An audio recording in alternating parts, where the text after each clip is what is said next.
language chat. Okay. I think we're on. We're going to get the hang of this. So we want to be talking about the problem, Yeah. the research that we've done to date, and the product that we're then going to build. So Yes. the product is Briefing Room, and the area that we're looking at is the segment of early stage founders and early stage investors. So that's something that we've experienced, is how do those two groups of people stay in touch, stay up to date, know what metrics are good metrics to share, build a trusting relationship, be highly engaged with each other, because we believe that good engagement with early investors means obviously stronger advisors and stronger business decisions.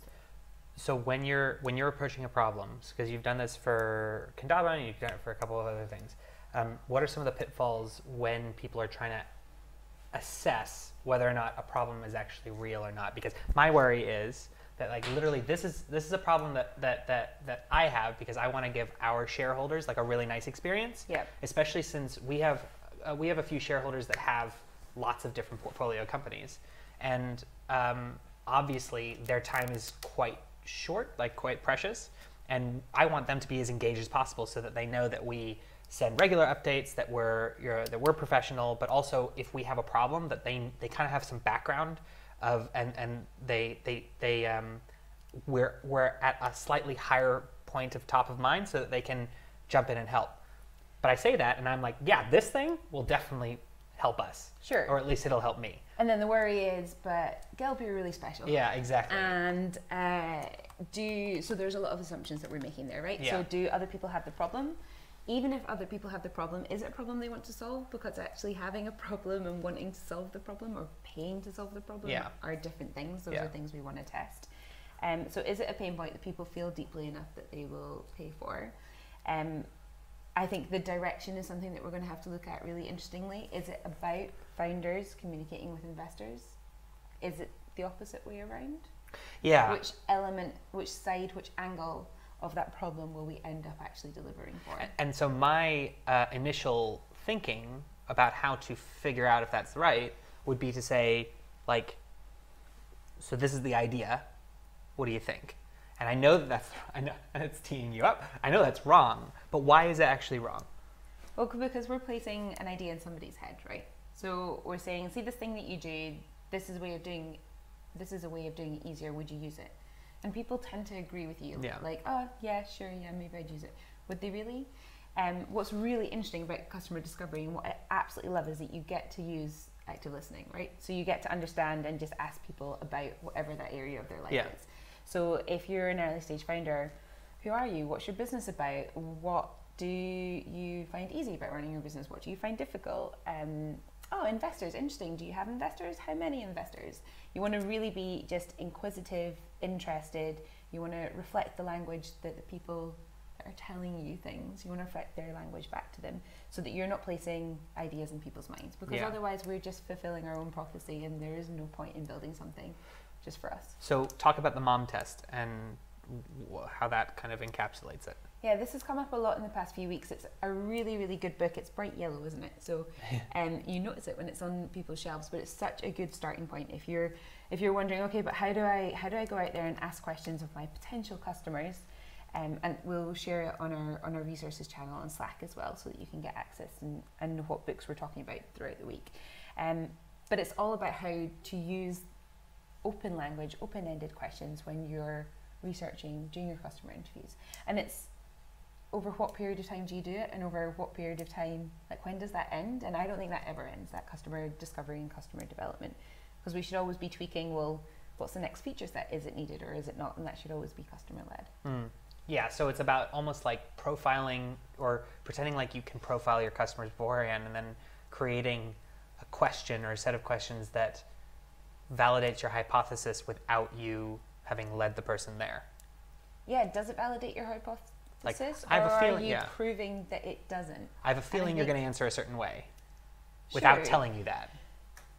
Yeah, you don't want to tell somebody that, but also do we want to prove ourselves right? We probably do. So we need to be really careful about that when we write questions. Yeah. Because maybe we should be trying to prove ourselves wrong. So here's my concern with our specific market that we're looking at. And I know that we went through this exercise a couple weeks back, just in thinking. Fundamentally, what we're building is we're building a tool for you to send emails and for you to have a passwordless link, so a customized link in that email that then takes someone into a beautiful dashboard or a space about whatever it is that you're sharing. Now that could be relevant for nonprofits. That could be relevant for open source projects. I don't know. Membership organizations. So basically a low friction way of creating something that you wish that people like had a login and password, but you know that nobody will ever use that, right? That's the thinking behind it. But it could be applicable to a lot of different areas. And we've decided to reduce that into just looking at startups, just looking at early stage startups, and looking at early stage startups that have shareholders. And my concern with that is that early stage startups and early stage founders are very opinionated. And on one hand, I'm really worried that we're going to be, disappointed, or we're going to be convinced that there isn't a need there, even though because of the diversity of different types of founders, there might be. And on the flip side, we might be so convinced that because of the diversity of founders, that there are a subset of people that might need it, and we're going to be blind to the fact that actually it's not a big enough problem. So I'm just worried about everything. It is a lot of worry. Yeah. I guess all you can see is that every stage is an experiment and a learning. So we're trying to make sure that we're validating our learning, that we're testing our assumptions. And we want to do that at every stage of the game. So that's on what we build, when we build it, what features we build, if it's the right problem that we're solving. We're not going to achieve all that in a week, and I think that is really important for us to recognize.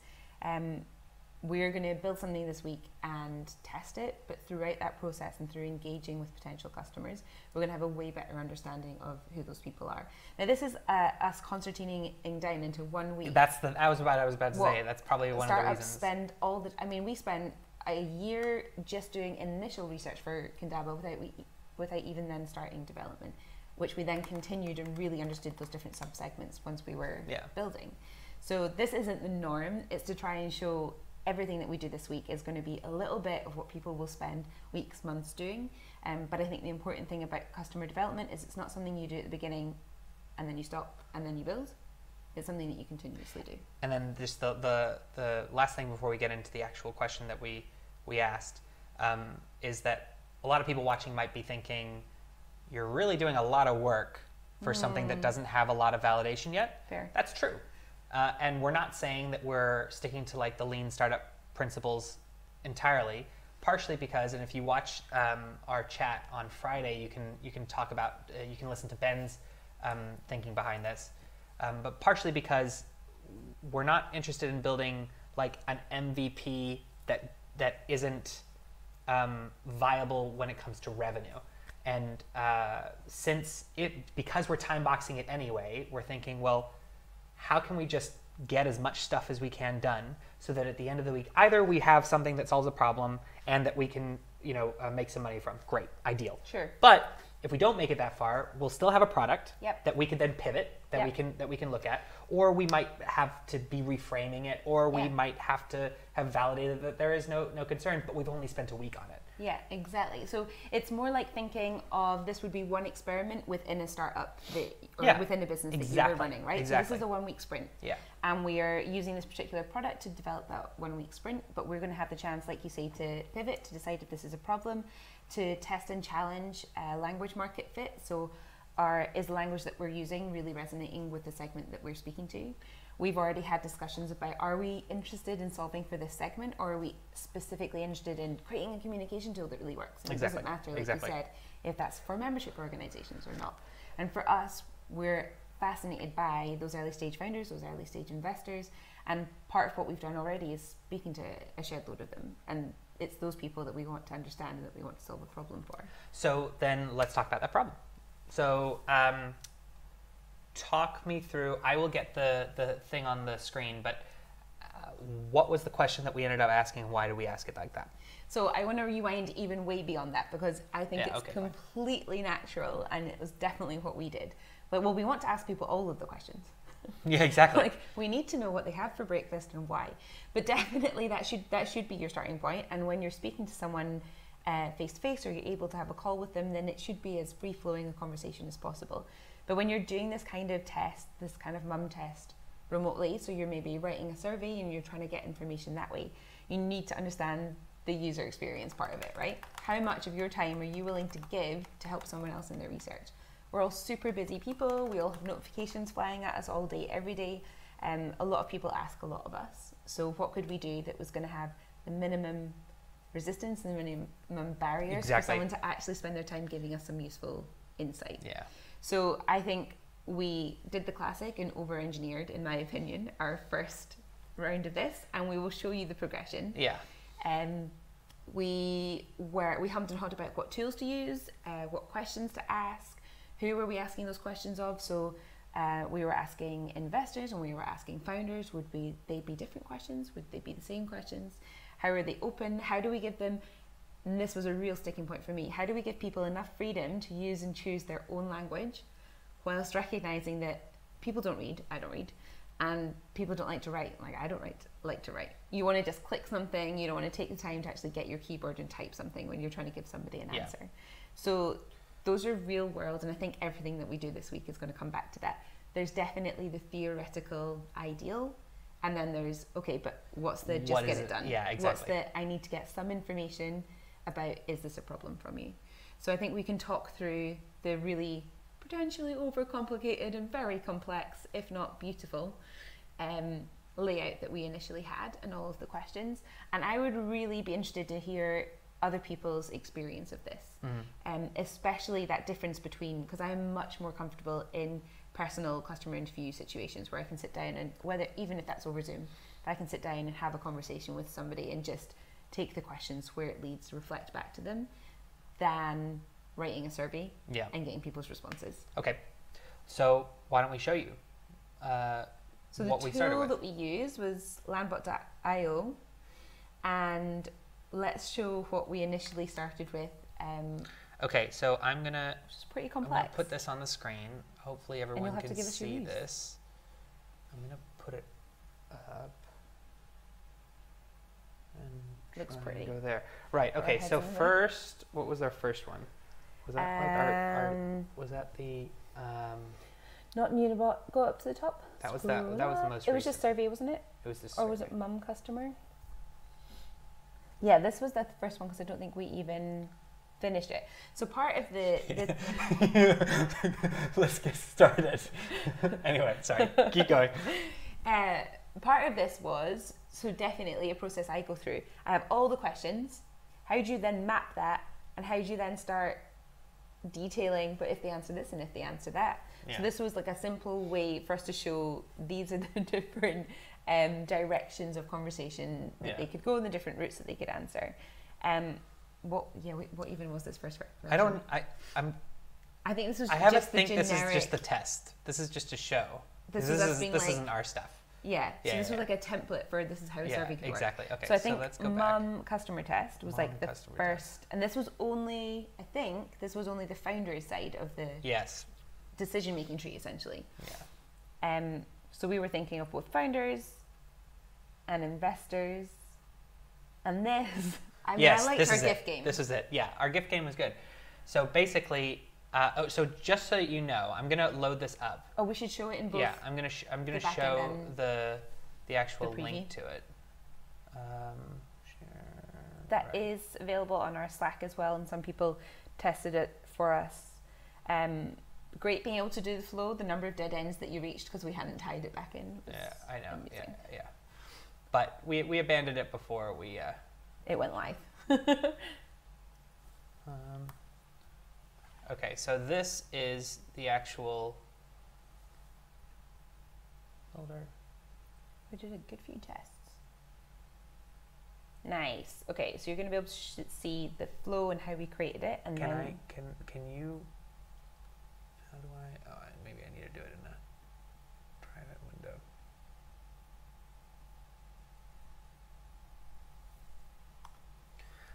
So we went with Landbot because it's a conversation. It's not like a survey. So I kind of feel like, at least initially, it's just like you're talking, like exactly like you're on the Zoom. Why, because I often say, if I could just get in front of every potential customer and have a conversation with them, I would be comfortable. Exactly. So I wanted a way to make it as conversational as possible. Yeah, and I have to say that like Landbot is really good for those kind of things where you want to capture some information, but you don't really know what information they're gonna be using. Come up with. It's just that for us, we actually have very specific things that we want people to we answer. kind of learned through the process, didn't we? Like what tool would have been best. Yeah. Okay, so keep going. So this is what. So should we just go through, just show people how it looks? Yeah. So you can see like it's drag and drop, and if they click one, where do they then go? But let's do it on the preview and actually answer the question. Okay. So hi. So like hi takes us to that message. Which my head is in the way. Couple few things. So things that we were thinking about with layout was like the bold means that if you don't read a lot, you're at least able to read the bits that are important. The emojis are helping us with tone, and you're getting them to click things because you're testing that whole yes, I will give you a response. Yes, I will give you a response. Yeah. So okay, okie Wow. So and just right, that's fine. That was something else that we didn't really know how to handle, right? Like how do we say you can use we won't use your information in a way that you don't like. This is how it will comply with GDPR. How do you do that in a conversational, chatty? Yeah, chatty way. It was exactly. That was a barrier. That was a difficulty. Exactly. And also, but clearly we also, and we wanted to take advantage of Landbot. If you scoot over, Gelb. Okay, sorry, never mind. You can go back. You can go back. And so email was right at the front because we thought, well, this is a good lead gen opportunity. Sure. Because at the end, if people said they want to keep up to date, they've already given us their email, so we can tell them about the product. So, broccoli and cake was involved, and we were trying to be kind of cute and funny. Does that work when you're just trying to glean information? Oh yeah, that was if you were asking about the trends. I don't know.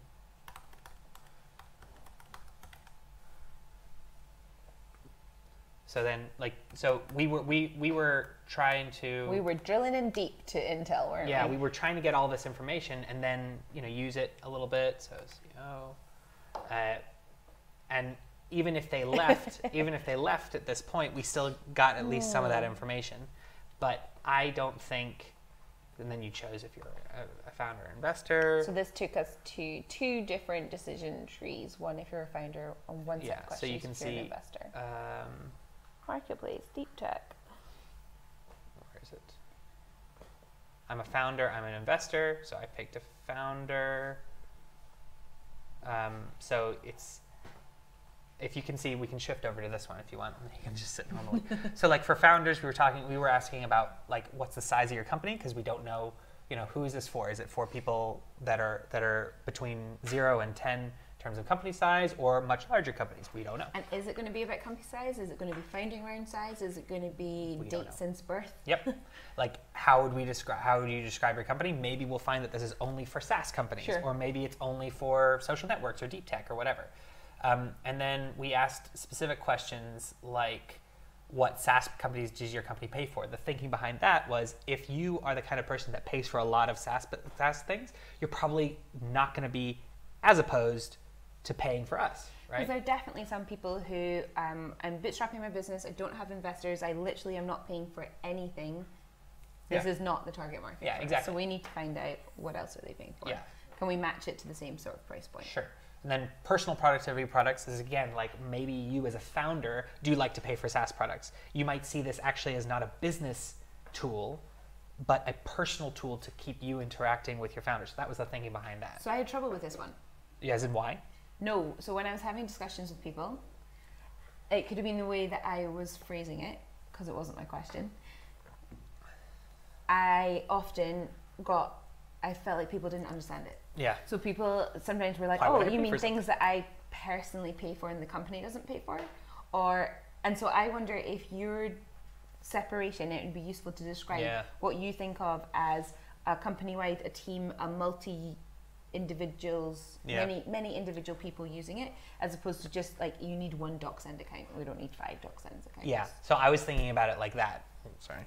I was thinking about it. I was thinking about it like the like DocSend. Alan's giving me the stink eye. I'm sorry about that. Yeah, like DocSend, for example, which I'd like to go into because I think they're doing something really interesting that could be kind of like a competitor, like an alternative.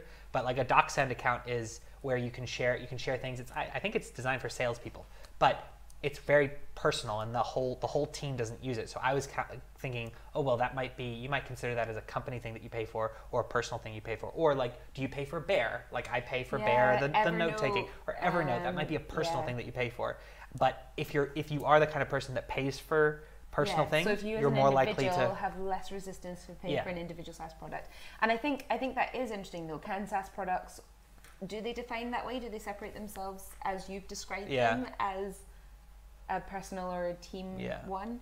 Or is it the price? Because when we've done our research, and we'll dive into that with pricing, they're obviously very different stages. And we were thinking, so if you're paying £15 a month, what kind of products are you paying that for? And it's mostly I am one person, one user.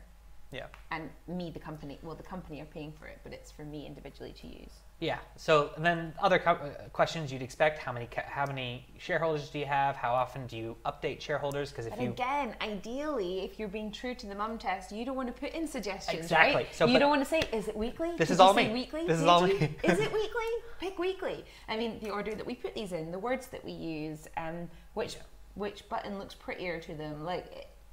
We're influencing people, and that's difficult. So anyway, you can see all of these questions, and then we talked about scales. What's the best scale to use? We have a whole debate about, do you use percentages or do you use fractions, or how do you describe this? A question like this: if a company, if Kendavo were having a very difficult challenge, what percentage of your shareholders would you feel comfortable turning to for advice? Like, this is already a very deep survey. Imagine this. And imagine this scenario, and imagine what you would then do. And we're not there yet. We haven't even talked about. See, look, and then finally it finishes. But we haven't even talked about the investor side. But the reason why I loved this was if we could get 1,000 people to actually fill that out. Yeah. Like, think of the information that we would have had. Yeah, right. That we would have, because also you have to have the emails at the very beginning. Sure. Like that's what we had. But I think this is interesting information, right? What information? I'm sure other people with products have had this test as well.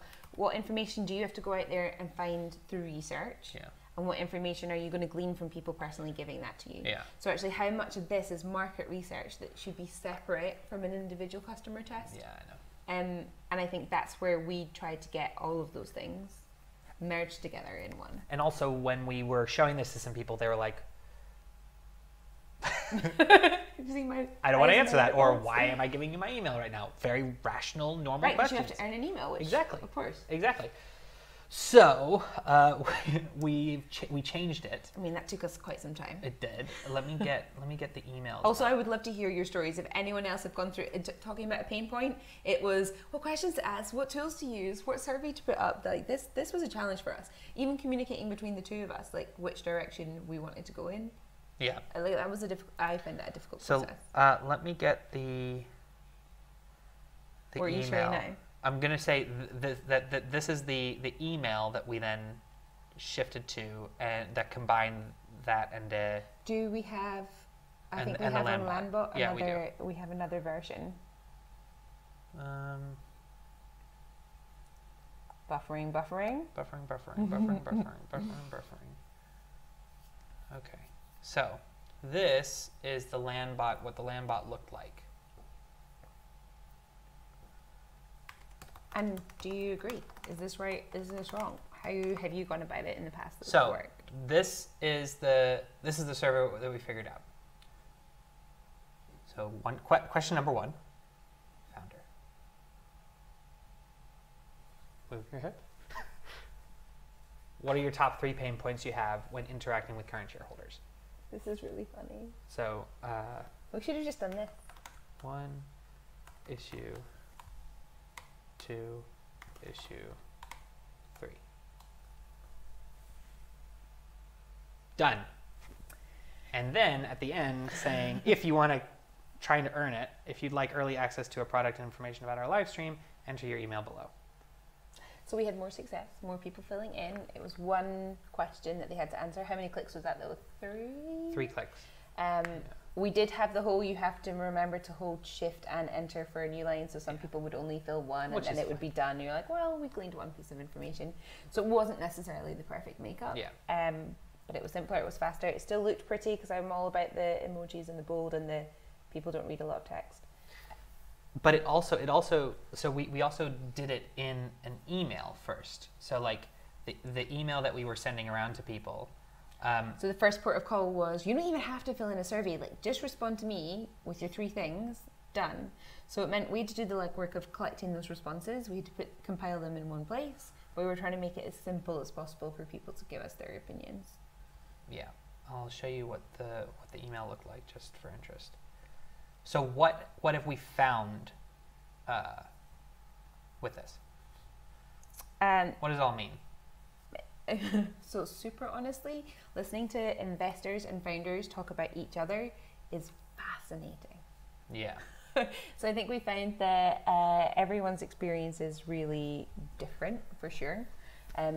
What works for them and what doesn't. I think it's a very broad area for a problem. It's not very niche. Like, what are the 3 things that you like, or what are the 3 things that are most difficult about this? It really could be anything. I definitely find we didn't have the qualifier in the second one of, do you have shareholders? And although we tried to do that with our outreach, so what was the question we asked? Which communities did we post them in? Obviously for us, the segment are going to be people who have multiple shareholders. And we got some responses that are like, I have no problems because I don't have any shareholders, and nobody should have shareholders. Yeah, which is fine. But we there were a couple things that stood out to me watching the responses come in.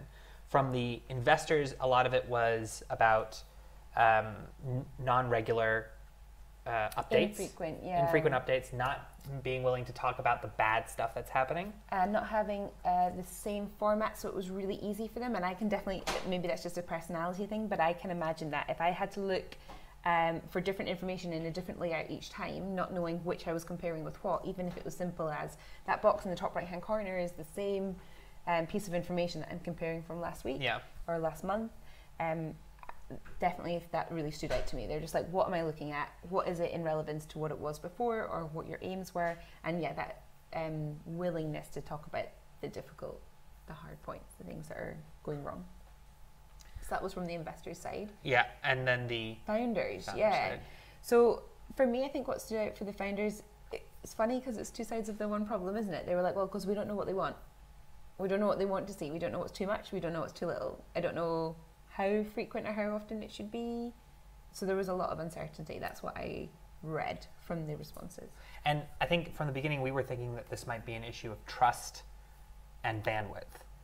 Trust in terms of, do I want to share my full metrics with my investors, or? Yeah, well, like, hey, we're not doing so well, or we're having a challenge, so should we be sharing this? You're the guys who fund us, so maybe I shouldn't be. Maybe that will be destroying the relationship. There's another thing that I had kind of wanted to test through this, and like a target market, right? It's those same founders who are looking for potentially future investors. So there's this tactic. Jason Calacanis writes about it in his book Angel, and really interesting book in terms of how to become an angel investor, basically. But as a founder, you read it. You should read it, because you then know what are angels looking for, what are they thinking, what do they expect to see from founders. Exactly. It's brilliant for that. And so one of the points that he makes, I think it's a really good point, is you don't want to be hiding things from your investors, and you certainly don't want to be hiding things for people who might become your investors. So why not be as open as you can from the beginning? And so he encourages people to ask to be added onto updates. That's not necessarily giving you full access to your company's books or whatever. You're a founder. I'm a potential angel, or I'm an angel investor, potential investor in your company. Yeah. We've had a coffee, and maybe you weren't even raising right then. We were just having a catch up. And you say, so are you happy for me to keep you in the loop? I'm like, yeah, sure. So you then choose what to send out to people like Exactly. And the reason why I'm doing that is that how many coffees are you going to have this week? So how many? Dozens, loads. You're not going to remember who I am. No. And also you're probably not going to remember your business. My business. But maybe in 3 months, you'll have seen my name a few times, and you'll start reading it. And if it's short enough, if it's detailed enough, and if it's open enough, Yes. you might say, oh, actually, this is quite interesting. I might keep up to date. Even really simple things like if the way that you lay out your subject matter of your email is the same every time, Yeah. then you're right. It's about recognition. So it's about brand recognition, and essentially it's your brand, your business's brand that you're trying to flag up to the potential investor. So anyway, but again, I don't know if that's me or if it's founders, and I don't know how much education would be required, because that might sound great to you if you're listening and you're a founder. Oh yeah, maybe I haven't thought about that. I'm going to start adding people who may be future investors to like my monthly updates. First off, what do you put in those updates, which we can talk about in terms of what some people have advised. But also, like, is that okay? Are you feeling okay doing that? And what benefits will it actually bring you? And more importantly, what drawbacks? You know, if you're sharing information, is someone gonna take your idea? If someone's gonna benchmark you against other people? And I think that's important. Mostly, it's the benchmarking fear. It's the benchmarking fear. Like, yeah, like exactly. You're gonna take my metrics. You're gonna look at other potential portfolio companies, and you're gonna be comparing them. And internally, the biggest fear is things change all the time, especially early stage. So if we're saying, oh, you know what, we're planning on doing a seed round of 300,000 in 2 months. Then the number of the raise changes, Yeah, or the exactly. makeup of the It's raise, like, oh, or who did I your say lead 300,000? investor is. I mean 500,000. Or the fact you're going to be crowdfunding versus Exactly. It all changes. Or your revenue stream. Yeah. Maybe it was going to be this and this, and now it's something completely different. And like I sometimes was feeling like I didn't trust. I was not trusting investors enough to be okay with that. Whereas that's ridiculous. I mean, they've seen this dozens of times before. The one thing that is probably true about whatever it is that we say we think is going to happen is it's not going to happen. Yeah, that way. this morning, perfect example. Exactly. So on that point, though, I want to pause because I have been reminded by someone in our community, which I'm loving because we're getting messages flooding in, that on the half hour I should be saying, hey, welcome if you're joining us. This is the Zero to Revenue Challenge. I'm Lizzie Brough and this is Gelb. Yep. And we are taking a product from idea to revenue within 1 week. So each new segment we will be putting out with its own description so that you know what we'll be discussing in that time frame. And if you haven't already, joined our Slack community, because we have got great conversations flowing and people prompting us and reminding us, and all of that we've just discussed about mum test, the example that we used, which we think was over-engineered, the one was super stripped back, that was really simple. Which do you think is right in your eyes? What experience have you had of running mum tests yourself? So I think we should switch to talking about competitors and alternatives. So since that was on the schedule. Next on the schedule. Well, thank you very much for letting us that. Yeah. Fabs. Anybody who's watching, please do join the Slack so that you can come in and start chatting with us, ask us questions, tell us when you think we're saying stuff that doesn't make any sense. And the other thing, just because we have often said this as a team, but I think we want to share it with the wider community, if you are comfortable doing so, we would always recommend and encourage you to share it in public channels, because if you have a question or if you have a suggestion, I'm sure other people would love to see that too. So of course, feel free to drop us a direct message, but I'm sure other people would love to see your impact and your input as well. So I think talking about competitors and alternatives, we have not done a huge amount of specific research about this yet. So I think we should take like the next 25 minutes to actually do that live. And I think the easiest way to do that is to use another one of these really cool tools that we've found along the way, which is Missinglettr. Yeah. And so what I was thinking of doing is creating a Missinglettr. So I'm going to describe Missinglettr while you do that, because Missinglettr came about because I was saying to Gelb, I think just earlier this year, like just at the beginning of the new year, I've got so many ideas in my head, I've got lots of, it's all kind of all floating around like this, and what I want is just a room where I can post-it note every wall in the room, and I can write all my ideas up and I can move them around. And then you said, because you're the tools guy, I found Missinglettr and I think it's exactly what you were looking for. So I've used this for a couple of projects since, and I have loved it because I'm such a visual person. So we're going to show you how it works by just building one for the competitor analysis. And I think another thing to mention is we haven't done this yet because we have been doing our research on what the problem is. Yeah. And I think only now we're having done that survey, having done our customer interviews and mum tests so far, we can start looking at, okay, we know the space, who are the alternatives?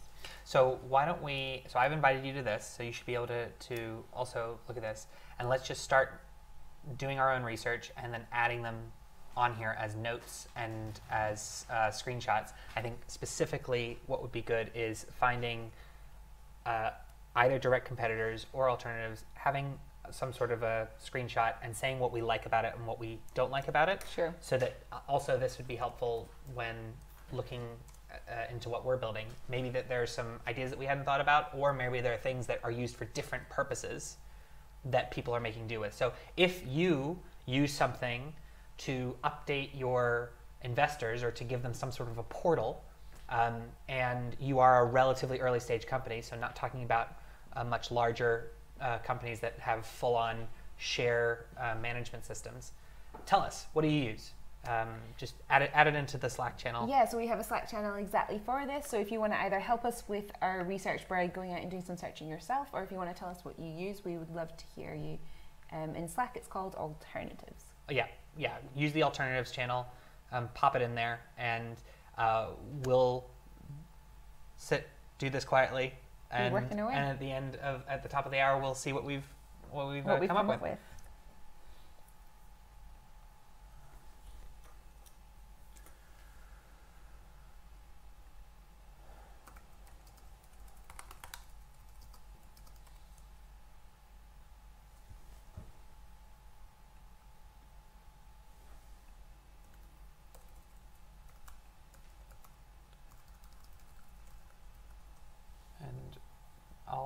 If I'm finding one, I'll just start by writing it so that we're not duplicating them.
I keep trying to drag it onto that screen. Well, that's not my screen.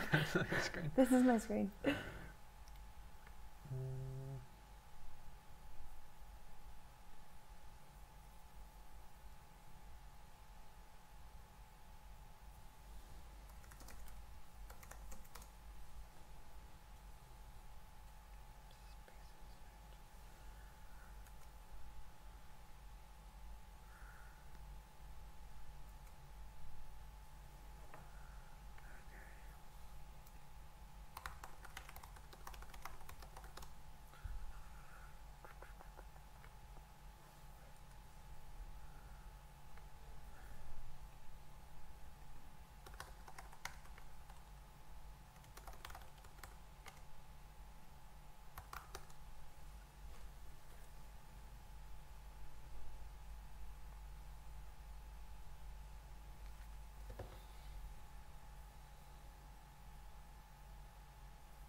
Some of these websites are making me laugh. This one has people in corporate wear dancing in slow motion. Yeah. Don't know how I feel about that, but they're rocking life.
You sent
separate these down.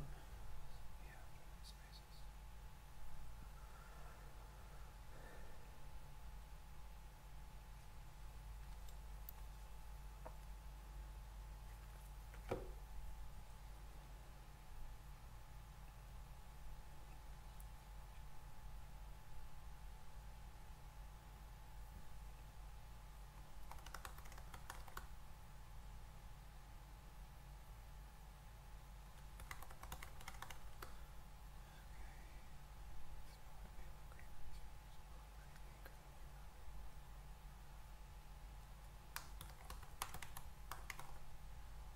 I'm going to bold anything that I think is like hyper relevant to what we're doing. Yeah, good plan.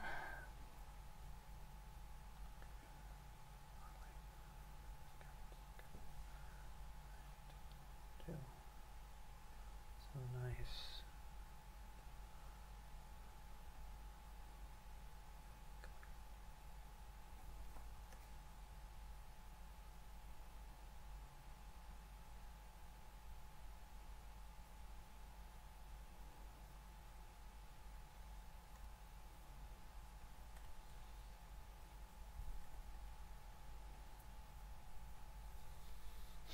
Get used to this.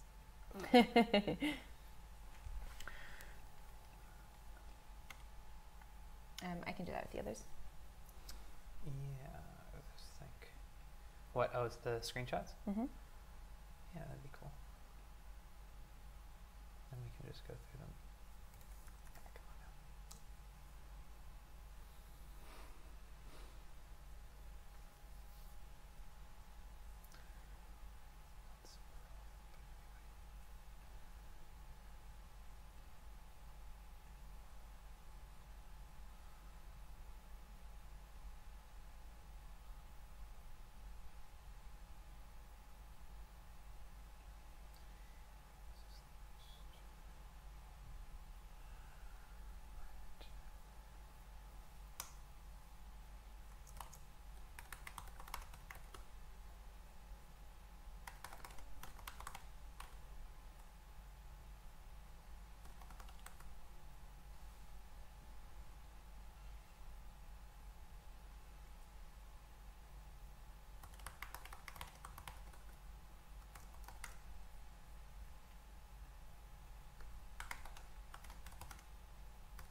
there's something playing in my browser. Is there? Let's see.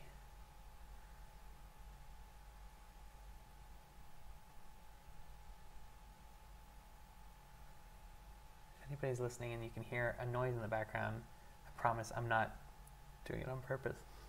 Let me see, what could it be? Doesn't look like there's any. Alright, I'll close all these.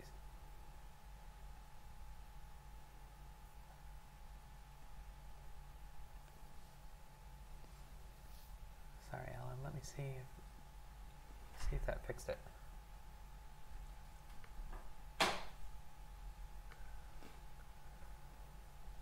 Any luck?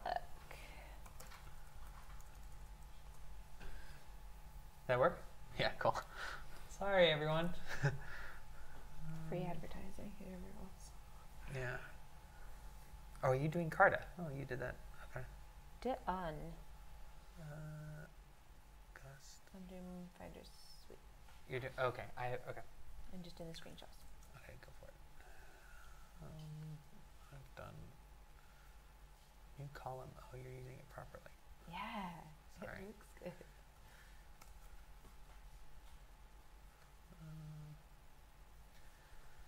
How do you do new column? So Oh, I see. Column there. And I can drag this in there. you can also select like 3 or 4 and then right put click 'em in. group and column and it just swaps them Okay, cool. New column, document. Let me get this.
Oh, hidden feature lists.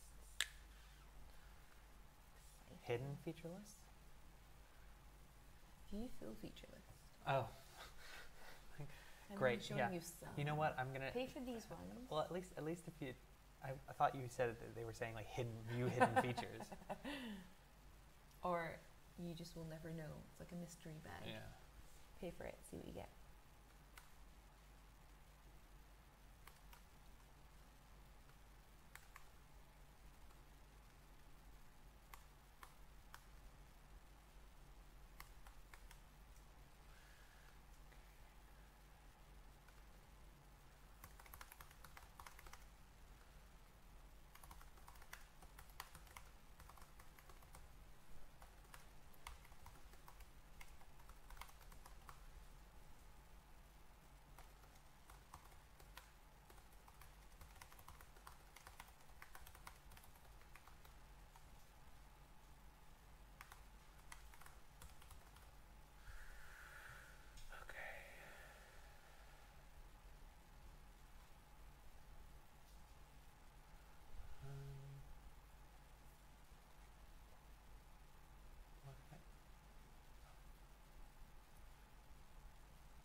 couple minutes, should we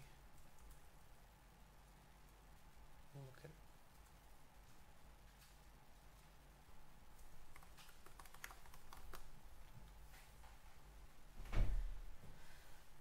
Do a review. Well, we could.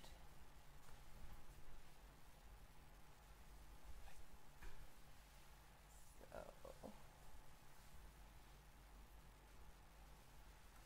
Ooh, I found another one. Hang on.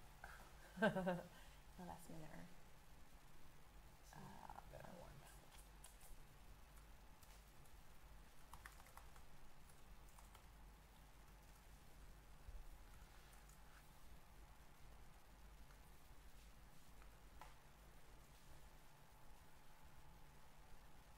All right.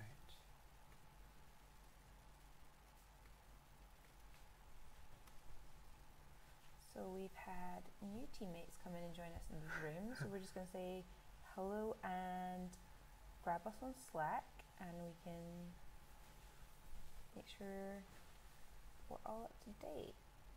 But it's been a good morning. It's been well. Oh, this is cool. I think I've got, this one. Nice.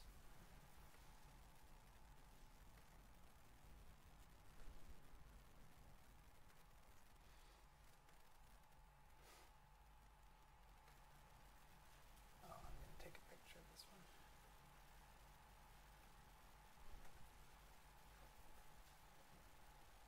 I have this really cool extension on Chrome that's a full page screen capture, and it just goes down and it just captures the entire screen. I forgot I had that. Huh? Do you have that? Only because she told me about it. Oh, okay. So look at this. I love it.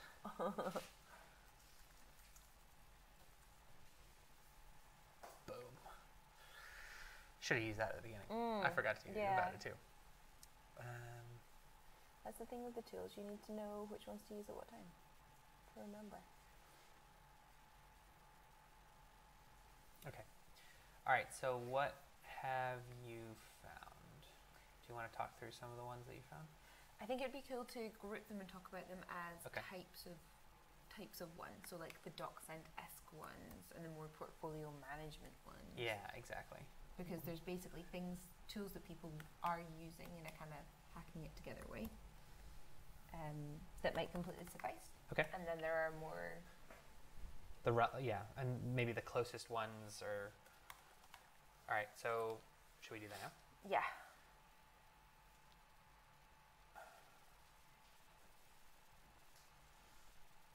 We could color coordinate the ones that are together. Cool. So. I can do it. Okay.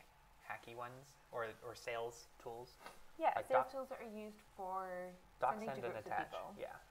So let's put them That would be blue, DocSend and DocSend and attach. Like professional, high-end, actual like stock management. Is Yep. Carta and Gust. So we've got Gust and Carta are like stock management, portfolio type ones. And then I think so. Founder Suite is also kind of in sales a little bit. Like Founder Suite is like a CRM for finding investors. Sure, So but it is specifically for that segment. It's not just wider. Founder Suite is more targeted at our market, but their focus is not on updates, even though they have a little update module. It seems like visible.vc from my brief looking at it is the closest thing to what we're doing. The full page screenshot was the jam. The way forward.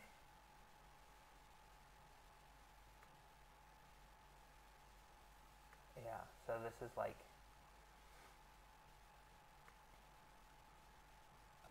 a little intense. So what's its pricing structure? How do they? So it seems like what's its offering? Visible. So you have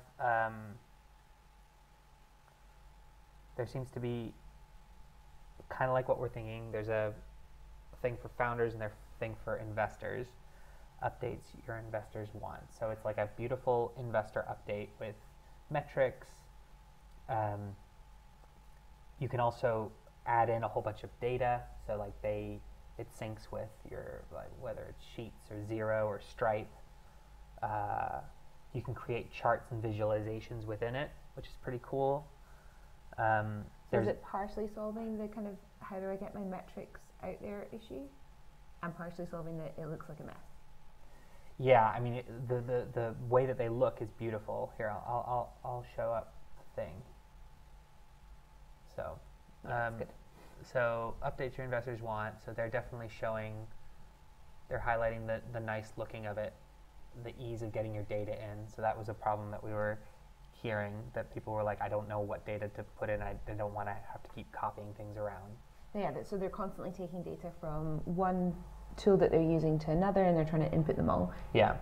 And that could be challenging across different markets of businesses. Yeah. But we heard a lot from SaaS founders, well, it's the same metrics, why isn't there something that just gathers all my stuff? Exactly.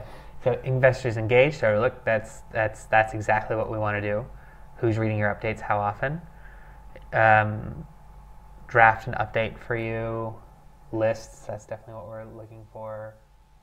The mediums they already use. I wonder what that means in terms of like other things. But then they also have an investors aspect of it too, which is again something that we were thinking about. So we were thinking about like founders sending out better investor updates and keeping track of engagement, but then also especially early stage investors will have dozens and dozens of companies and they can't keep track of it all. And so that's a bigger problem, and I think something that we want to look at later. But how do you create something that might help with that noise and help like organize it and segment it without making your founders sign up to something? And I think that's the key.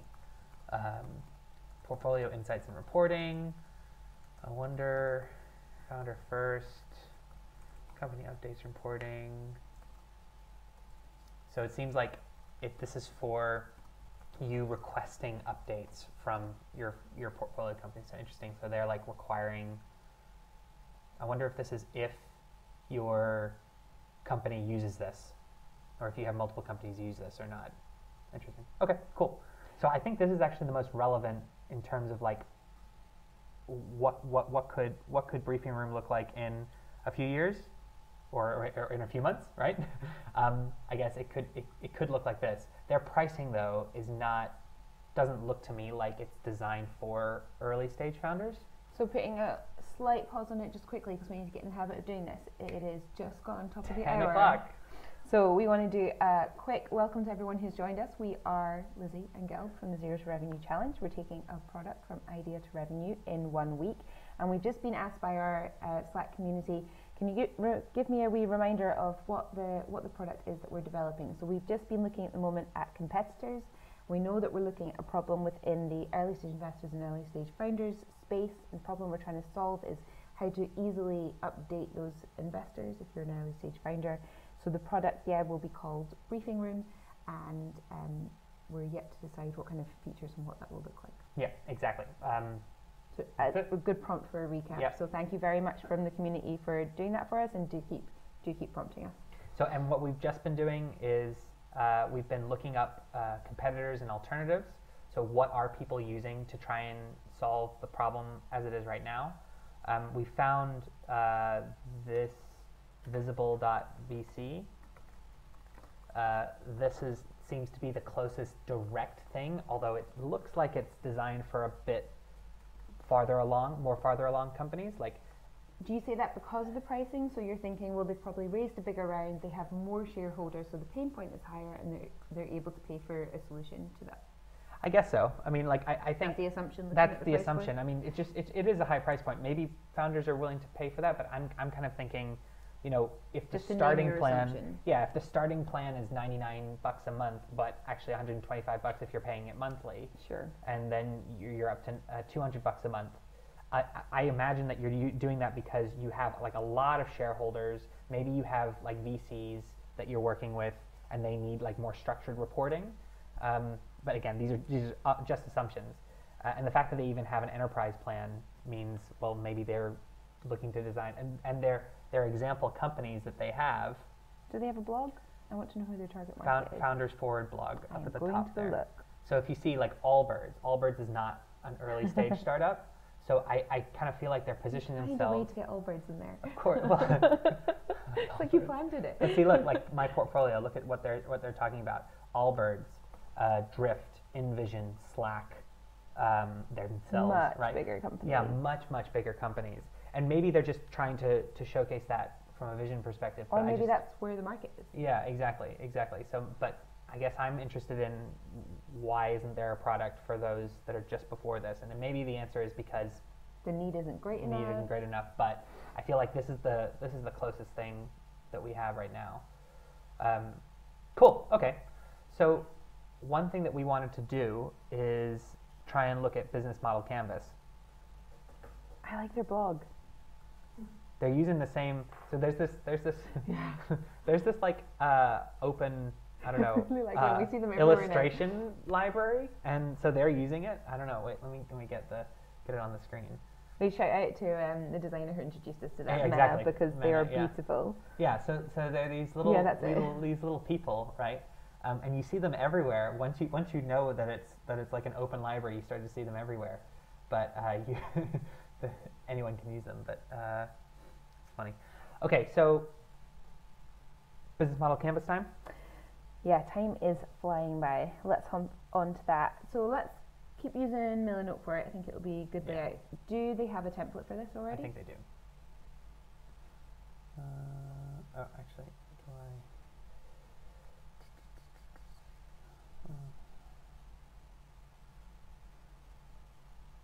Oh, I should have done that before. Templates, startups, a lean canvas. That's what I'm going to do. So what is a lean canvas or a business model canvas? For everyone who doesn't know. Oh, you're asking me? Yes. So this is going to be a roundabout way of answering the question, but yeah. We recently had the opportunity to sit in on pre-founders or early founders meetings who were talking about their businesses.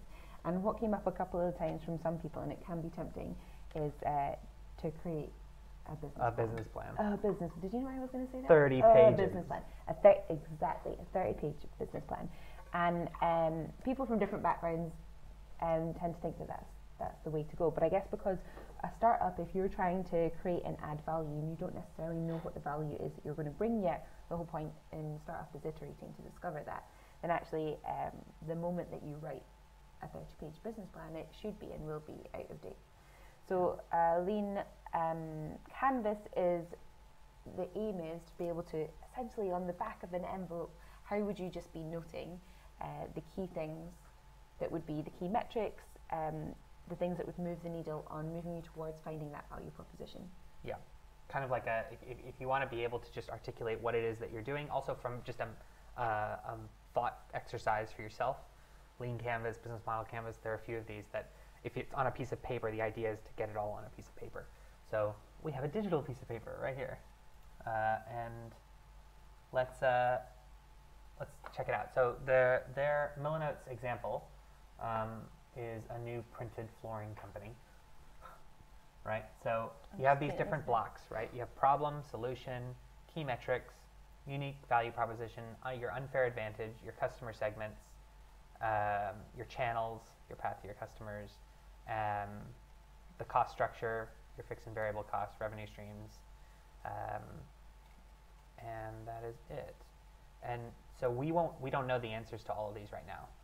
The great thing about it is, as well as you're meant to just rewrite it and rewrite it, right? So you overwrite, and we should do that with this one. So we should just pop ours in what we think it is, and each of them will either be validated or we'll be able to tweak them as we go. Yeah. Okay. So I'm going to clear the example content. Right. So. Okay. Today.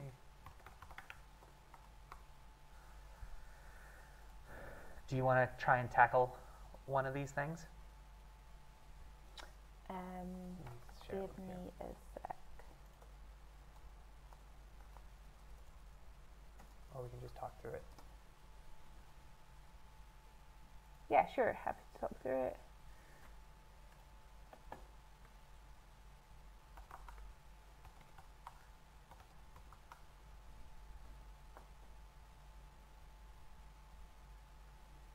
So we've been sharing some stuff, or our awesome LMT has been sharing some stuff on Twitter as we're going along, sharing some relevant articles about stuff that we're talking about, and we'll also be sharing it on the Slack channel. But feel free to read along or And if you deep have dive. some favorites yourselves, the go-to ones that you always use for these topics, then share it away. We can all learn from each other.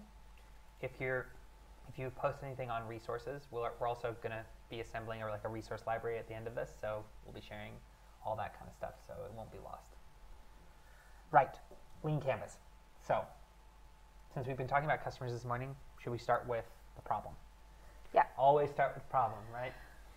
Let's list the top 3 problems of your customers or users.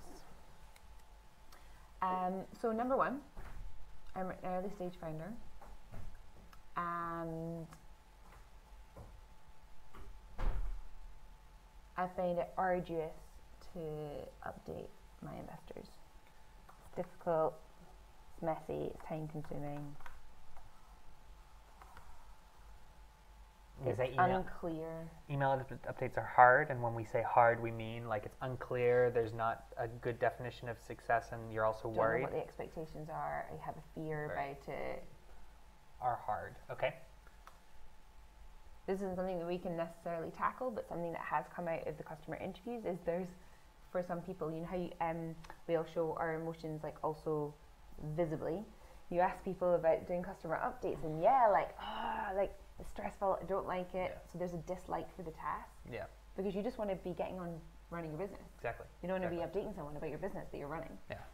So that's a resistance to doing it. So I wonder if there is, and that's something that investors have said. Sure. Like a resistance for founders to share. Then there's also the, at least another thing that came out is about the engagement, or at least I'm using the word engagement, but it's the attentiveness. A relationship. Exactly. Like the conversational flow, having a 2-sided partnership. Yeah. How do we articulate it? How do we bullet point it? Give and take. The challenge with. Maybe we do say engagement, and we know how we've defined that. Yeah. Okay. Because that's something that has come out of the customer interviews is engagement is as appropriate per founder and per investor. Keeping shareholders engaged. Yeah. Because engaged and updated are 2 different things. Yes. Okay. So there's definitely I don't just like speaking to the void. I want to hear back. I want to have questions. Another thing that I think investors articulated one way, founders articulated another way, but they're actually the same thing, is like knowing how to help. So like investors are like, well, you're not taking advantage of my expertise because you're not telling me things.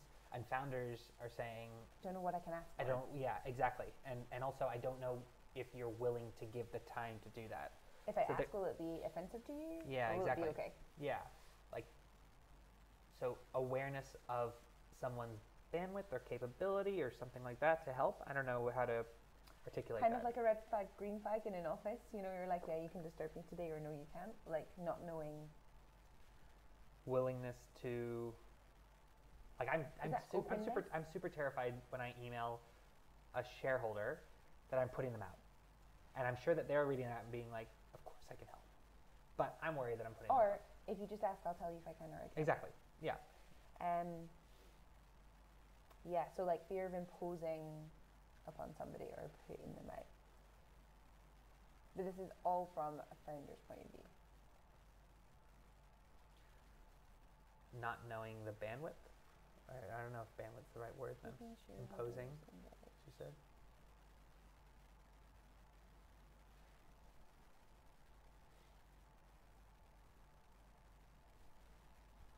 Need a piece of paper.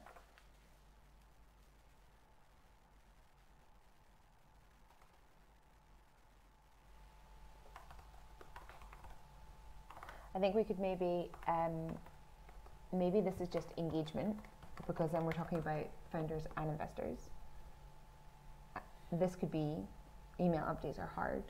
Could be from investors, they're not full of the right information. For founders, they're hard to put together.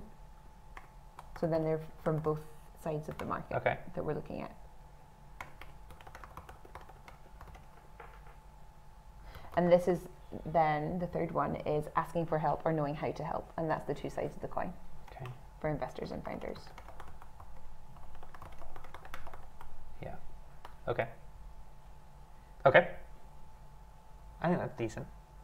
I think even these, I think all three of them can be for, now I'm being pernickety about the choice of words, but I think engagement is, so we heard from some investors, actually like hearing back from my founders is difficult. So I don't think that's one-sided. That's so true. Just engagement is hard, and that could be with my shareholders as a founder, or it could be with my investment portfolio companies because the founders don't respond to me. Yeah, that's true. So like keeping up to date, like basic stuff, like you'd assume that all founders are keeping their investors up to date regularly, but that's assumption because some of them don't. Some of them don't because they don't want to. Some of them don't because they're afraid to, and some of them don't just because, I don't know, they think that there's nothing to update them. And for sure in our, I'm going to call it an MVP, and definitely check back in on last Friday's conversation if you want to know what we're kind of defining as our MVP for Briefing Room. But I think each of these, we should be writing them generically enough that they are true for founders and investors. Because we'll know that we will then experiment in the future with one side of the coin, and this week we'll be doing another side of the coin. Okay, so when we say importance of updates, I don't know, how would you say that generally? Have you shared this with me? Yeah, I have. Cool. We can go back on to the next one, and we'll go into it. So in terms of the solution, our proposed solution has to do with building that engagement and building that trust. That's at least those are the words that I've been using internally for a while. Like when we wrote out to investors, we think that it's a issue of trust and an issue of bandwidth. And that's what we're hearing from people, and it's to try and see what, I mean, you saw we just had the difficulty there, what words encompass and mean that for people. Are those the right words? I think we use them as a starting point, and then we test. Okay. During the week, people will be like, I don't understand what that means, then we use a different word. Okay, so engagement, I'll just keep them there. Pop them there. So our solution is a low friction, so I think low friction is important because people don't have a lot of time, whether it's to create an update or to look at an update. Get the information you want to see. But a low friction way to measure engagement and to keep people up to date. I know that's not a very sexy way of saying it, but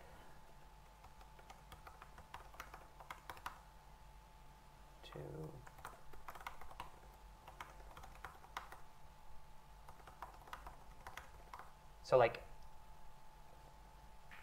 for example,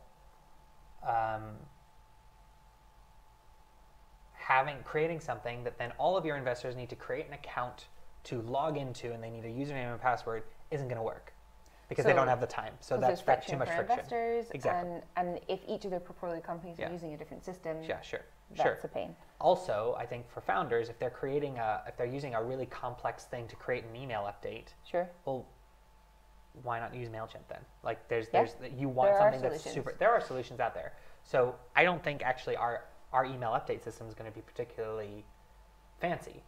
The real fancy bit is beyond the emailed update, the way that you're giving them more, the add-on value. So we've just had Fabs on the live stream chat on Slack has just pointed out exactly that. It's about the engagement, so it's the two-way conversation. So it's actually about how do I build trust by not just I'm putting information out there, you can view it, take it or leave it. This is a starting point. We're going to have a conversation about it. So you're right, it's not just once I put it out there, it's how do I hear back? How do I ask? What does that metric mean if I'm an investor? Yeah, so like, I mean, I've kind of been thinking of it, like, is it passive? But it's not passive. That's the wrong word. But I don't mean like that. You want to give an investor or a shareholder the opportunity to deep dive into some details if they want to, but also make sure that they are briefed with all of what's happening. Is the context. So for instance, a metric out of context doesn't mean anything. Understanding, well, this has moved because of this month, and this has been the challenge. That's what makes sense. Like the best engagement that I get from our shareholders is when someone just responds to our updates. And they might say, I don't understand why you did this. Like, why did you think of doing this? Or I get what you're saying. Yeah. Like those things, that's really important to me. Because it means that you read it, and it means that you have an opinion. Yeah. And you might think that we made the wrong move, but that's okay. That's good. It's also good to know if you haven't been clear. Yeah, exactly. Right. So exactly. I need to be clear. So I think like that. But so I guess maybe what Fabs is saying is, how can we make that process either encourage it more, or bring down the barriers for people to respond to an email? Right. So an example of that, and this is just because of our background in social. That you see it with emojis, right? Yeah, exactly. I cannot be bothered to tell you in writing, that's a really cool picture, Gelb, but I can give you a thumbs up and I've seen it, I've engaged, I've had some sort of interaction. Yeah. And as a founder, I guess that's what you're looking for back, is there's an awareness that you've taken on board that information, and that if there is the need to then go back, then that's the starting point for the discussion. Can I add low friction means using tools people already use, not another. So it's another thing. Yeah, not another thing. No barriers to sign up. Barriers for shareholders. Yeah. Something that did come back especially from investors, was everyone has a different habit of where they sit and read their updates. So whether that's on their phone while they're commuting, or if it's sat at their laptop. Yeah. So having that access was important. Make sure it looks good wherever you want. Baseline. Is it about, so to challenge, and I know we can go back and really dig into this language once we've got it all mapped out, a low friction way to measure engagement and keep everyone up to date? Is it the measurement of engagement? Well, but why are we doing this as founders? We're not only wanting to send updates, but we're also wanting to know that they're reading them. Yeah. And we're also wanting to know that if let's say we have a problem, something comes up, and I can see that this person that I really love to talk to about it looks at every single one of our updates and spends a good 30 seconds inside our room or whatever it is that we're building. I know that means that when I write to them, I don't have to say, right, so we have this problem and I need to give you a whole background, and by the way, this is what our company does, and this, that came that out makes sense? Massively in the research. Yeah. People were saying, actually, I have a fear of sitting down with my investors because I need to invest half an hour of my time just saying, do you remember what my business is? Yeah. This is my business. Exactly. If you know, actually, I can reach out and sit down with you for literally 10 minutes because you've been reading my updates for the past year. I know that you're up to date. And some founders, you know who you are, but thank you very much. Some of them will we send our updates to other founders who want to kind of keep up to date, and other founders send them to us. Yeah. And like one founder updates that I get actually has a whole section, a whole part of every single update that says, just a reminder, this is what we do. Yeah. Right? Which is actually super important. Right? Well, part we don't of it do is that, advocacy, but right? it is. So that it's I a can reminder. say, hey, do you know about Power Life? I want to be able to tell you all about them. Exactly. But like, they feel the need to have to do that because they know that people might not remember, right? And so I think like when you're talking about engagement and measuring engagement and why is that important, I think that's why it's important. So if we can do that, and I'm using the wrong word, but passively, and like being able just to monitor, it's not about like spying on people. It's about just trying to see how engaged your shareholders are and your prospects. And when we were listening to people, the reason that they chose a DocSend over something else would be because they could have that, I know who viewed the link. And so I had this interesting conversation with an investor about DocSend. So I was like, I can send it to you. What's the process? For those who haven't used DocSend, if you were going to send an investor update, what would you have to do as a founder? What would an investor have to do as a viewer? Sure. So DocSend, first off, is a tool, I think, designed for sales. So it's for like sending PDFs to people. But the PDF, what's special about it is that it's a dedicated link. You can have it so that a person has to put in their email address to verify themselves so that they can see it. And you can also turn off the links. You can also update the PDF or the deck or whatever it is that you're sharing after the fact. So let's say I send you a pitch deck, and then I decide, oh crap, my numbers are wrong. I don't have to then email you back and say, oh, sorry, here's a new version. Or I can we've just got update a new team member. Yeah, we have can add them in. Exactly. You can just add it. You can change it afterwards. Which is, and then you can obviously watch how long people, like DocSend gives you a lot of data in terms of so-and-so is accessing your doc right now. They are on page 3. How many minutes have they spent on that? They spent 2 minutes on page 1. They've switched to page 2. The same That's a little if you would intense. if you're Google Analytics or you're looking at your website. Yeah, it's kind of like Google Analytics, but for documents. And that's really great because it gives us a bit more control over our documents. But some investors aren't big fans of it because, one, sometimes you're not allowed to download the document, so they can't keep it for themselves. And I had a conversation with it. That's a worry for them, isn't it? They're going to be able to look back and say, but in March you told me this. In March we told me this. What has changed? Exactly. And there's that trust thing because it's like, well, we've changed, so we don't want you to necessarily see that, right? But an investor was saying, like, whenever I get a DocSend link, it actually gives me anxiety because I know that you're watching my every move on here, right? And whether or not that's right or not, I think specifically, just awareness of it. Yeah, there's an awareness of it, but I think that's different to if you're a shareholder. Like, I don't think that if you were using DocSend, I don't think it's the best way to do it. But if you were sending something to shareholders using it, first off, why would you be using it to share something with them? But also, I don't think it would matter as much to see if you spent a minute on a particular page or 30 seconds. You just want to see if they actually read it. So I don't know. If they had questions. Or But going back to the passive, and I know that's the wrong term. There are a bunch of different ways that you can. I guess by passive, just to clarify, are you saying as low friction as possible? Low friction. I will say low feedback. friction. Yeah, exactly. So like investors that you're looking to, like prospects. How do you engage with prospects? One of the ways that we engage with prospects is we add them to our email update list. So I actually would love a way to see which one of those actually reads our updates and for how long. And some of them do respond with thoughts. Oh, I think that was a wrong move or that was a good move. Great. But some of them are reading them, but we have no idea. Yeah.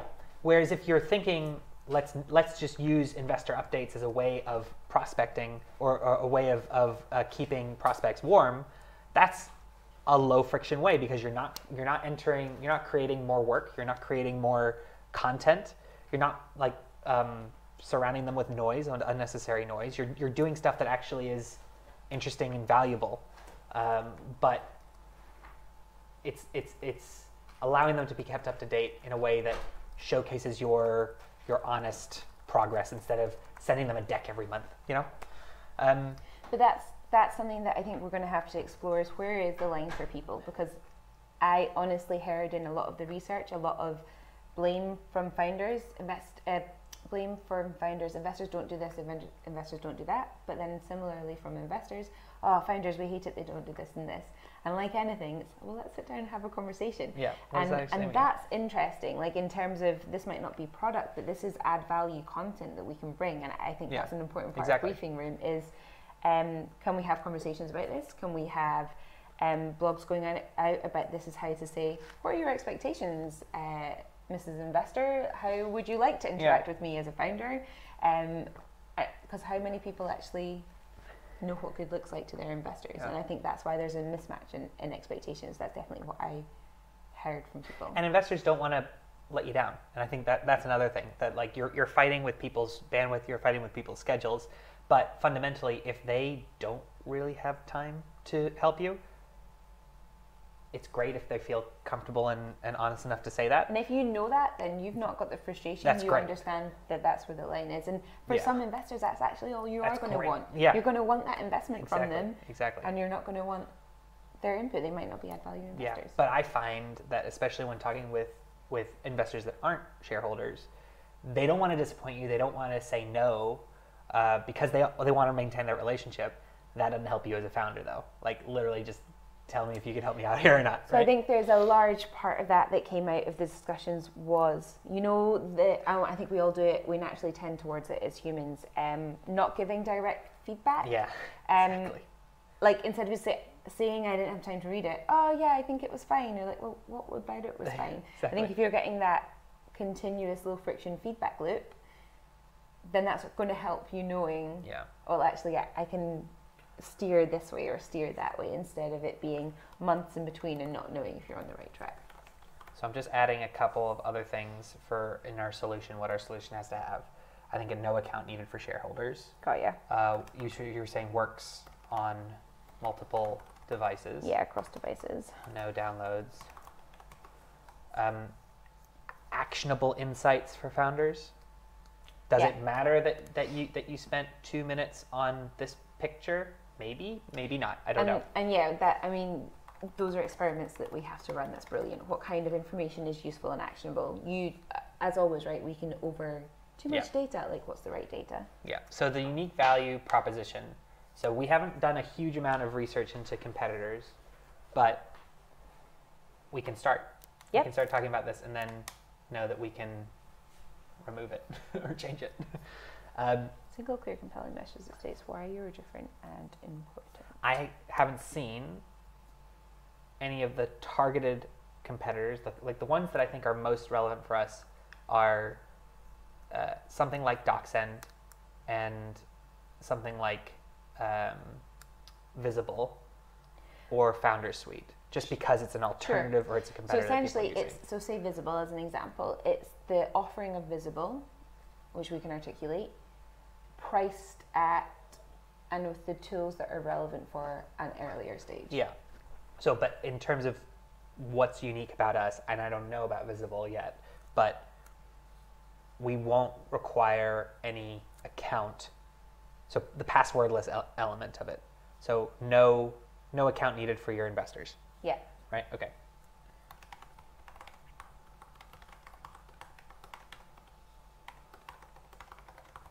Okay, we're not messing you about. We're not making you join a Slack community. We're not joining. It's a technical differentiation. Yeah. I think also multiple lists. So compared with again things like Visible, it's just for your shareholders. It's for your investors. Whereas what we're saying is that this could be for your investors, and it could also be for your prospects, right? So it would have to be that the price point is not deterring you from multiple lists. Well, I wasn't even thinking about price point. I was thinking about features. Like literally. But you can have multiple lists. And you might have in the same way, like you might have different updates segments. Exactly. Yeah, like different segments. So multiple. Like say you have a segment that is just your shareholders and that you're sharing a much larger, or you're giving them access to more data, and then you're having a different list that you're just not giving them access to some data. Yeah. I think that's what we need to test. Do people share different things with prospective investors than they do with actual shareholders? I know that. I'm pretty confident that some people do. Yeah. So. Yeah. I think it's especially because of the fear of you're benchmarking my metrics. Yeah. Multiple lists with customized data. I'd be interested to hear from our community. I think as some people have talked about it already, is how do you go about this engagement and the relationship building element? Yeah. And part of that are conversations, frequency of physically meeting your investors. But for some people, you have investors all over the world and you're not physically meeting. Do you have regular monthly check-ins or calls? For others, it's sitting around a boardroom table and you're meeting, or you've got off-sites.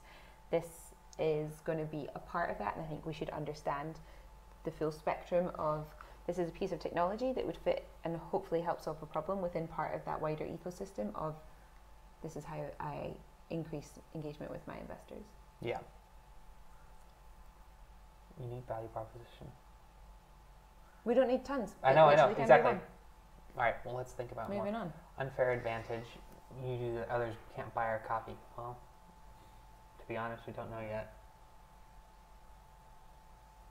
I mean, I think the fact that we are early stage founders does mean, hopefully, that we aren't thinking about this for larger companies.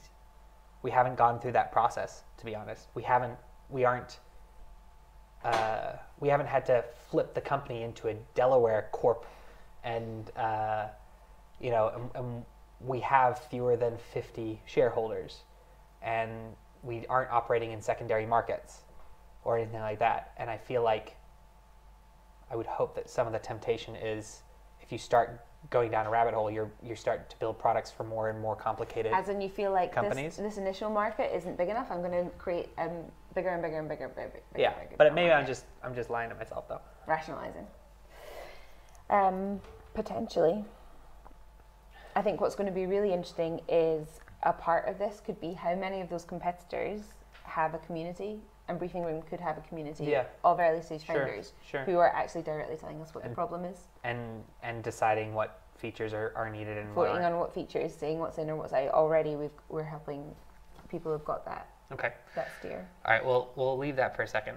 We'll try and figure that out. Customer segments. We can do that. So, what do you think? Early stage founders who have shareholders of their business. Any shareholders? Any shareholders. Any number of shareholders? Yeah. Because if it's an email solution, and they're currently emailing their shareholders. More than one shareholder. But that send email updates?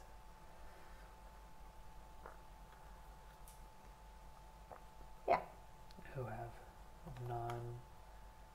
non-staff shareholders in their business. Right? Why wouldn't you use it? For staff? Yeah. So if we have 5 shareholders and we are 5 employees, why would I pay for so something? you're assuming I use Slack already with my staff team, or... And I also imagine that they're more engaged because they're actually working on... So you know what the work is that you're doing. Yeah. Sure. That's what I think.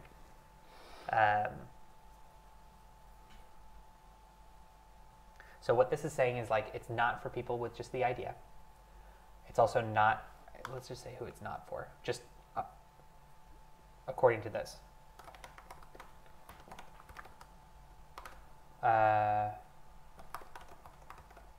How about those who are properly bootstrapping their business without any external, like, no external investment.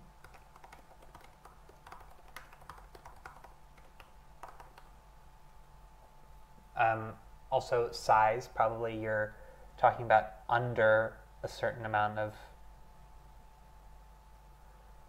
like, do these people Size have of company or shareholding, like raised? Yeah, raised.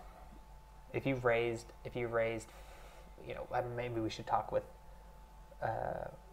some of these guests that we have on who have raised a lot more. If you've raised 10 million or above, would this be for you? Maybe. If you've raised 40 million, there are probably going to be other things. That they're At what point do you start using visible? And then how about on the prospect side, target customers? How about companies with prospective investors? How do you articulate that? You know what I mean? So it means that they're looking to raise in the near future. Looking to raise, but they have relationships. They're building investor relationships. Essentially, they're out there networking for a raise. So that's anyone going through any kind of seed. Yeah, exactly. So, like, for us, for example, we are raising a seed round, but a lot of them that get our investor updates, like, we have several Series A investors on our email updates because we might be coming to them in a year or in 2 years, but if they've heard our name a few times... Right, and we learned that from companies out in Silicon Valley saying, speak to the people the next stage up. You're not currently raising from them, but you're keeping them warm. Like you say, they're recognizing your brand and keeping up to date with you. Is that relevant? So a raise that's not active, so it's not like we are raising literally right now. This is not a tool to try and hammer home, please invest, and it's not a deal flow. It's not a deal flow, right? And it's not a deal flow support. Okay. Why not just a future raise? Building investor relationships for a future raise. Raise. That's better. Okay, cool. Do they have to? So a challenge. Do they have to be investors? Do they have to be people who will invest your money? Investor money. Are there other people that you'd be keeping up to date? Stakeholder. Advisors. Yeah. Mentors. Like what other stakeholder relationships? Would that be? I'd say investors, advisors, mentors. And what would it? This could be this is definitely not for it, or it could be included. I'm trying to think of ways that other people might derive value from it. what if you did have beta testers and they get access to more information about your company than other people do, and you're updating them?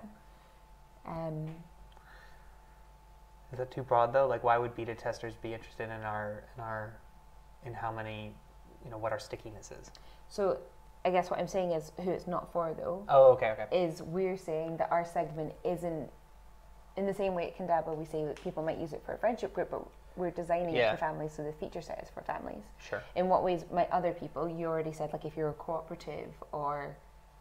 So maybe people for whom the product may be pivoted towards. Is that what you're saying? Like we don't know, but we're not focused on. That's not. Yeah. Okay, so people we're not focused on. We're not making those decisions on the features for them, just now. But we may in the future. Well, because essentially what the list is for is potential pivots or potential white labeling. Yeah. Beta testers, co-ops, like people who have successfully crowdfunded, I actually think they might be relevant because they have a lot of shareholders and that do want a nice way of engaging with them. So when you crowdfund successfully, and what is it, like a couple of months after you actually get access to who has crowdfunded you? So at that point, when they're ready to start managing those people, when they get handed off from the platform, that's interesting. And a lot of the things that maybe we should look at that for successful raise, and then the outreach is how many months they then get access to them. Yeah. Because normally the platform handles the relationship. Yeah. And why co-ops aren't on there, I kind of feel like the reason is that co-ops require everybody, all shareholders, to vote on a lot of things. And so a lot of the co-op management stuff, I spoke with like Jen Horangeff, which I think we're showing today. I think she is on today. Yeah, we're talking to her today. So she mentioned the tool that they use. So she runs a co-op, Savvy Co-op, and they have a tool that they use to manage like the co-op relationships. So if you're a co-op member, you might have hundreds and hundreds of members, and you have to then take votes on things. And you do have to update, so that's a need, but they have to vote, and they have to get a certain number of people Exactly. Yeah. So it's a little bit more like a traditional kind of committee. Yes. Yeah. There's you have to have a quorum, and whereas for limited companies, you may have that, so but you also may not. So the feature set would be more evolved, especially for a one. More focused. Yeah. Exactly. Okay. Who else that it's not in development for? How about cap table management? If you're interested in cap table. Deal cap table. Although we're talking about, and I think this is maybe potentially the risk, and I worry about this in terms of language, I would rather go narrower than broader, right? So for your investors and for your potential investors, I think the "and for potential investors" is maybe a distraction in terms of language and being all things for all people. Yeah, but couldn't that also be like why someone would want to pay for it? So potentially, but that's a test. Is it confusing or is it an added value? I want to pay for that. And the reason I say that is that a real need? Exactly. Is it a real need? I hope it is. Okay. So then channels. Well, after this, we're going to be working on some lead gen ideas. So I guess we could probably. But channels, even just bullet pointing really quickly, thinking of those people above. So any kind of founder community. So we've already talked about it, like product hunt makers. Yeah. We could list, and we've got lists of these. Indie hackers, all the Slack communities, Lean Startup Slack communities, beta list. We talked about SaaS and SaaSter. Yeah. And then the classic PR of who's just raised or who's just closed crowdfunding. Yeah. So LinkedIn outreach, as well as any pay-per-click we want to do once we know what is the value that we're adding, and so therefore what are we marketing? Do you want to market before we've... Education, like some sort of, like whether it's so like YouTube channels or blogs. Yeah. Content creation. All right, we can come back to that. These are relatively straightforward. Sources of revenue is monthly or yearly subscription. That's what we're building a SaaS product. The amount, we don't know yet.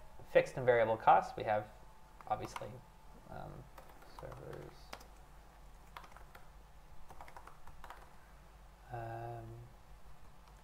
They won't be very high. And then